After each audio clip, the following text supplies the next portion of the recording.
One day, Ojass found himself in a town of little people. It first started out as a normal day. He was playing with his toys in the room and having fun, pushing his toy cars around and bouncing his colourful balls around. One of the balls rolled under his bed. "Oh no," Ojass said. "I hope it didn't go too far." Ojass laid on the floor and stretched his hand out under his bed to get the ball. He touched it with his fingers. "Aha!" he said, and grabbed it. Ojass took the ball from under his bed and opened his hand to look at it. It wasn't his ball, but a tiny person wearing a red hat. "Ah!" the tiny red person screamed. Ojass also screamed and dropped him. "Who are you?"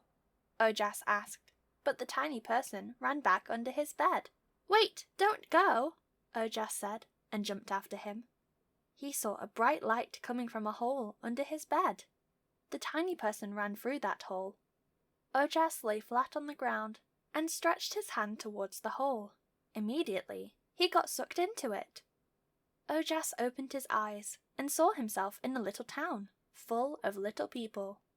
To the right, there were fruit people with their red hats, and to the left, he saw the water people who lived in blue huts.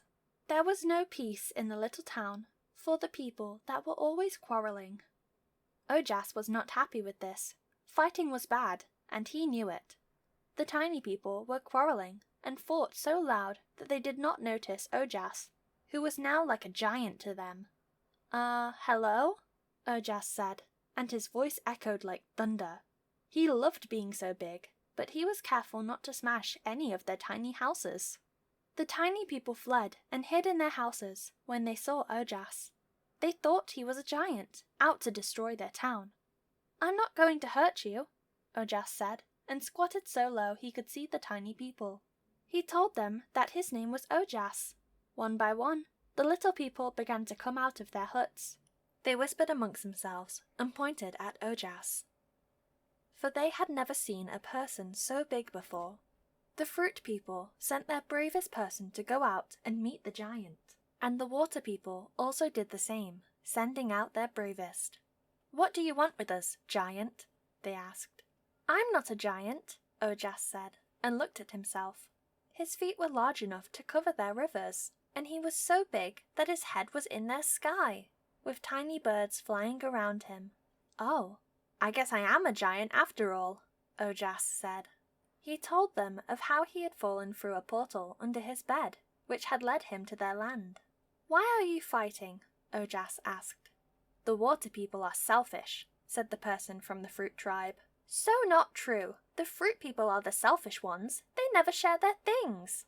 Ojass looked at the two of them as they began to argue once more.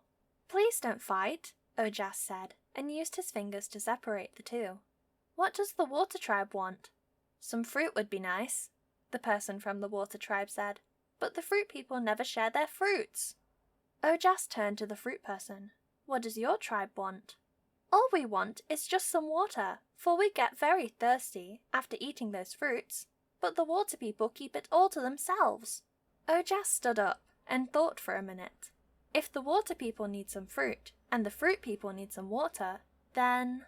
He suddenly had an idea, and he snapped his fingers. "I have an idea!" Because he was a giant, the snap of his fingers caused the ground to shake like there was an earthquake. "Oops, sorry," he said, and squatted close to them. He turned to the water person. "Why not take some of your water and give it to the fruit people? And why don't you take some of your fruits and give it to the water people? That way, everyone is happy." The two tribes did as Ojass said, and they shared their fruits and water. From that day, they never fought again. They thanked Ojass, and he went back to his world. People learnt that sharing is caring.